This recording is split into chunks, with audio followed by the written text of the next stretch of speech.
tarde, pessoal. Nosso assunto envolve hoje o uso de funções exponenciais, que é um assunto em matemática muito interessante e tem bastante relevância atualmente, até por conta da pandemia de coronavírus, porque em muitos momentos vocês devem ter se deparado com um noticiário, ouvido que a progressão da doença envolve um padrão dito exponencial. Bom, a nossa ideia aqui é falar um pouquinho sobre esse tipo de função, considerando aí algumas situações onde ela é empregada, falar de forma breve sobre propriedades e usarmos aí alguns exemplos de como essas funções podem ser aplicadas. Certo? A primeira situação que nós vamos aqui utilizar para descrever essa função, a gente vai chamar de situação 1, envolve o seguinte: imagina que eu tenho uma cultura de bactérias, eu conheça a população inicial, digamos que eu tenho 1000 bactérias, e que eu saiba que essa cultura está dobrando de tamanho a cada hora. A cada hora a população dobra.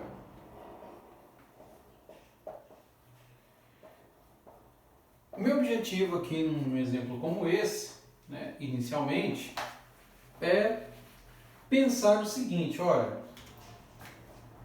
imagina que eu queira encontrar um modelo para a progressão dessa população. Então, o que eu posso pensar?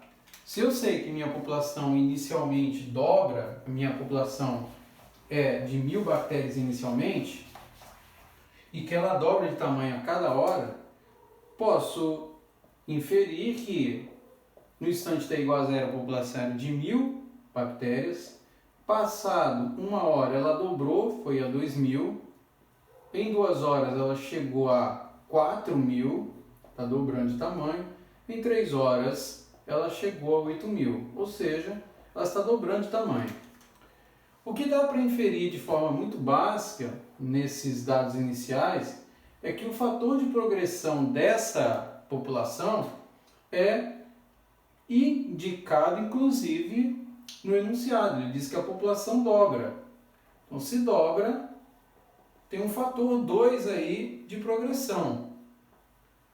Se eu não conseguir identificar isso pelo enunciado, não é muito complicado, porque você pode obter pela própria razão entre a população ao decorrer de cada período. Por exemplo, quando eu calculo aqui a razão da população após 1 hora inicial, é a mesma razão da população em 3 horas pela população em 2 horas, que é, no caso aqui, 4000. Em ambos os casos, o fator de progressão é o mesmo, é 2.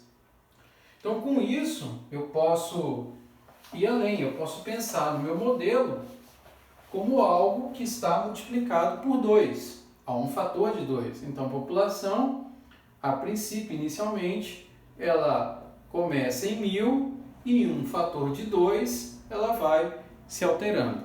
Agora, esse 2 ele é multiplicado por t. Para que eu tenha ciência se isso está ou não correto, o que eu faço? Eu testo. Então, no instante t igual a zero, eu tenho que retornar 1000. Então, se eu faço isso, eu tenho 1000 que multiplica 2 vezes 0. E isso aqui é 0. Então, isso indica que de cara esse modelo aqui multiplicado não está correto. Então, eu posso pensar diferente. Olha, se não está multiplicado por 2, esse t pode ser que esteja elevado. Por quê? Porque o padrão aqui ele é de dobro a cada hora. Então, eu posso pensar em 1000 vezes 2 elevado a t. E aí, faço o teste mais uma vez. Substituo t por 0. Eu tenho 1000 vezes 2 elevado a 0. E aí, eu vou ter o uso de uma propriedade que vai ser muito comum aqui na função exponencial, que é que toda a base elevada a 0 é 1. Então, se eu tenho isso, 1 vezes 1000 é 1000, e aí eu tenho que a minha premissa inicial, minha hipótese inicial está satisfeita, ela é 1000. Faço o teste para alguns outros valores. Então, 1000 multiplico por 2 elevado a 1, então retorno quanto? 2.000? Por quê? 2 elevado a 1 é 2. Se eu seguir nessa mesma linha de raciocínio, eu tenho que o meu P2 é 1.000 vezes 2 elevado ao quadrado, que é 4.000. Então, beleza, eu observei que para 3 dados aqui, a população de fato é condizente. Então, posso afirmar agora o seguinte, olha, que a minha população, ela segue um modelo que é da forma 1.000 vezes 2 elevado a t. Ou seja, funções que apresentam esse aspecto aqui são funções que nós chamamos de exponenciais. Ou seja, que correspondem a esse processo que eu estou mensurando. Matematicamente, poderia mencionar uma função exponencial de um modo geral, como sendo uma associação de uma constante b, uma constante a, elevada a uma variável x. Esse b seria o meu valor inicial, o que para efeito aqui do nosso exemplo seria 1.000, que é obtido quando o meu x é zero, ou seja, f de 0 é igual a b nessas condições. Por quê? Porque essa base elevado a zero é 1, considerando que o a meu não é zero. O a para efeito aqui seria igual a 2. Então isso aí seria exemplo de uma situação 1, onde uma função exponencial pode ser aplicada. Uma segunda situação aí que envolve um problema bem comum da nossa vida, que é o uso de juros compostos, por exemplo, na solicitação de um empréstimo. Então, digamos o seguinte, que você solicite aí junto ao banco R$10.000, né, em juros compostos,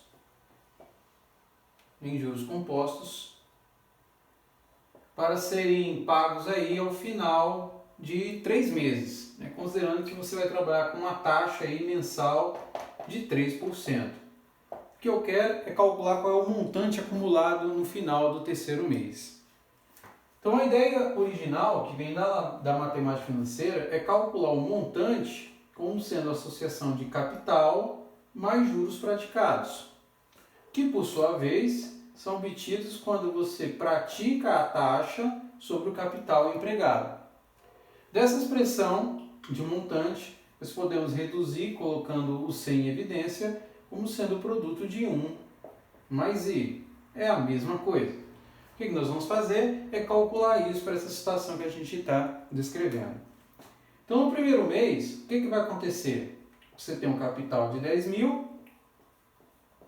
sobre esse capital você vai aplicar a taxa, 3%, calculado aqui, sobre os 10.000.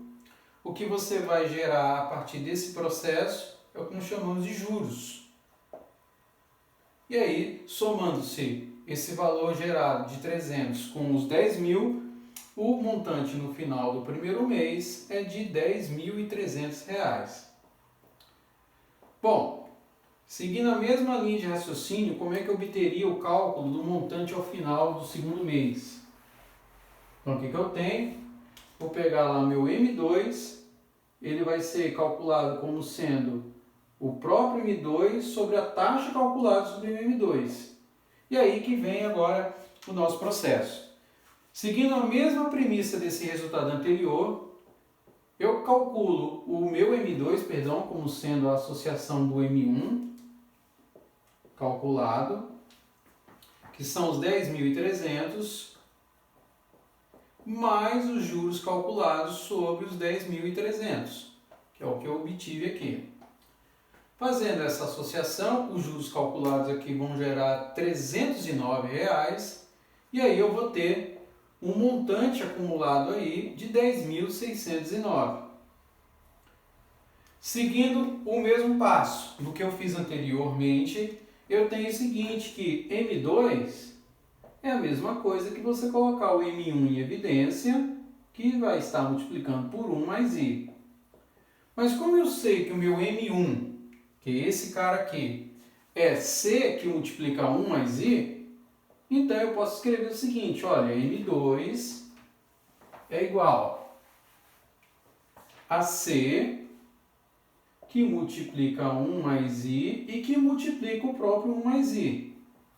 o que dá a entender agora que meu M2 é igual a C, que multiplica 1 mais I ao quadrado. Se eu fizer a mesma conta que eu fiz aqui, usando esse processo, eu tenho que chegar nos meus 10.609. Então, fazendo aqui, eu pego o capital, que é 10.000, e multiplico por 1,03, que é o valor da taxa, elevado ao quadrado. Fazendo isso, chego nos R$ 10.609. Usando a mesma métrica, ou seja, o mesmo raciocínio, o meu M3 vai ser agora o meu M2 mais a taxa calculada sobre o M2. Então, isso daqui vai me produzir os 10.609 mais 0,03 calculado sobre os 10.609. Fazendo todas essas contas, nós vamos chegar num M3 aí de 10.927,27. E se eu usar o mesmo raciocínio que eu trabalhei anteriormente, meu M3 vai gerar um C que multiplica 1 mais I ao cubo. Então, o que dá a entender é que à medida que o tempo passa, o modelo de progressão do montante calculado é uma associação do capital com a sua taxa elevado a um tempo t, correto?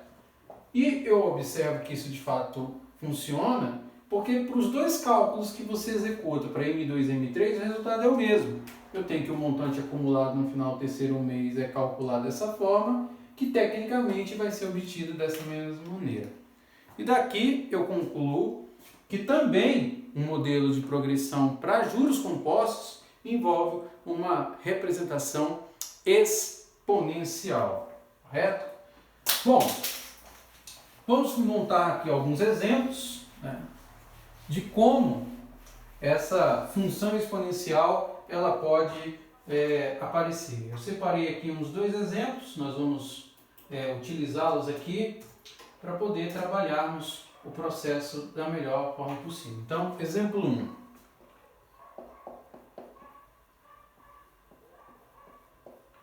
Imagina que eu tenho o seguinte, que a quantidade de uma certa substância, né, ela decresce com o passar do tempo a uma taxa que é proporcional a essa substância, né?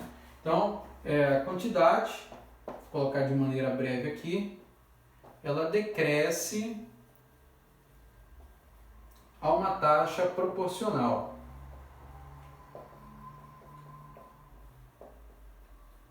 Vamos abreviar aqui, uma taxa proporcional à quantidade restante. Se inicialmente, se você tinha 300 miligramas dessa substância, 300 miligramas, e que a cada hora há um decréscimo de 20%, 25% a cada hora,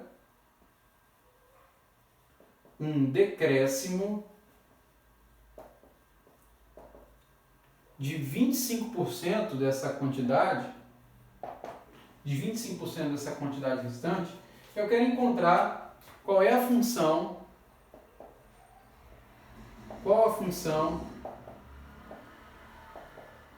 que representa a quantidade restante,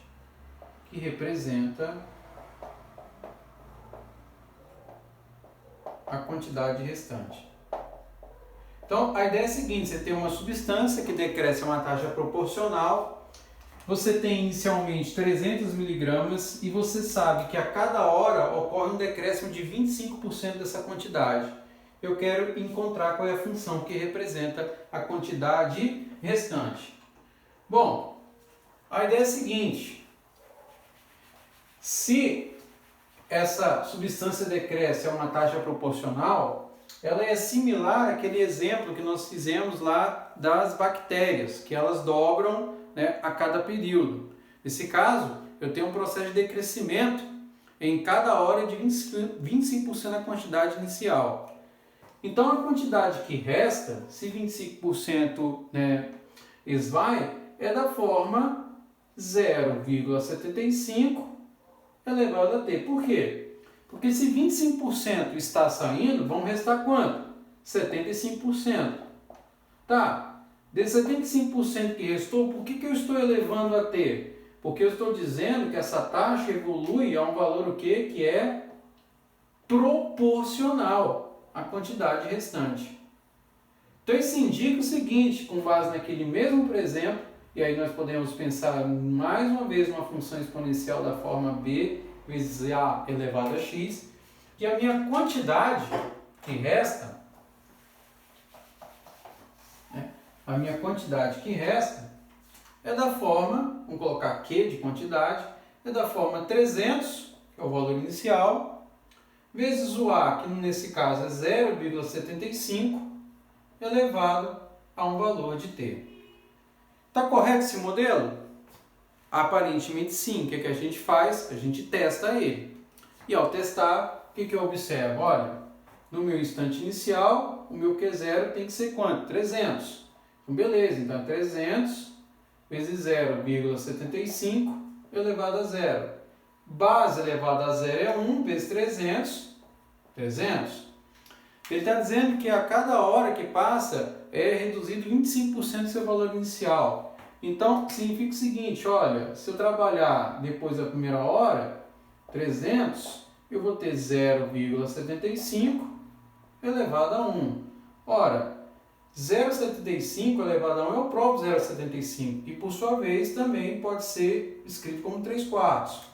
Fazendo as contas aqui, 3 vezes 300, 900 por 4 vai dar 225 miligramas. Ou seja, de fato, passada uma hora, há uma redução de 25% do valor inicial. Então isso indica que de fato esse modelo aqui funciona e ele é o que representa para nós a quantidade restante no processo.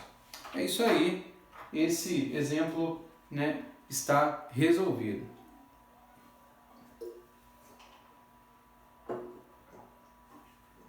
Vamos agora fazer um outro exemplinho, né? E aí também, né, só para reforçar, se você quisesse observar que de fato o padrão existe, você pode fazer a mesma conta que nós fizemos lá, ó, calcular a razão entre Q1 e Q0. Se eu fizer a conta aqui, 225 dividido por 300, você pode fazer aqui na sua calculadora, você vai chegar no mesmo resultado que nós temos ali, ó, 0,75, beleza? É isso aí. Então, vamos para um segundo exemplo. Os biólogos aqui observaram que em condições normais o número de bactérias, no exemplo 2, eles podem ser mensurados através de uma função Q de T, que é dada com a contribuição da forma Q de zero, valor inicial, vezes Z elevado a K vezes T. O que significa isso? É uma função exponencial, nós vamos falar isso aqui um pouquinho com mais detalhe, de forma isolada, isso aqui representa um número irracional, né? Elevado a K, que seria um fator de proporção, de crescimento ou decrescimento da cultura que você está analisando em função do tempo, né? Onde o K, para o caso positivo, corresponde a crescimento, né? E um K negativo corresponderia a um decaimento. A gente vai falar um pouquinho mais disso mais adiante, em exemplos em física. Por exemplo, na física nuclear, nós podemos falar de desintegração de uma substância radioativa, usando o conceito de meia-vida, que é um decaimento.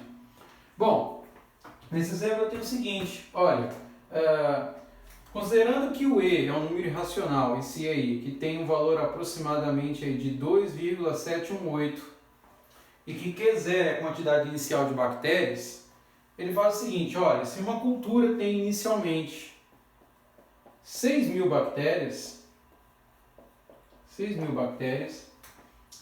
e 20 minutos depois, ou seja, passados 20 minutos, vou colocar Q20, a população é de 12.000 bactérias, ele quer saber quantas bactérias nós teremos depois de uma hora. Então, quantas bactérias teremos depois de uma hora? Então, vou colocar aqui Q de 60 bactérias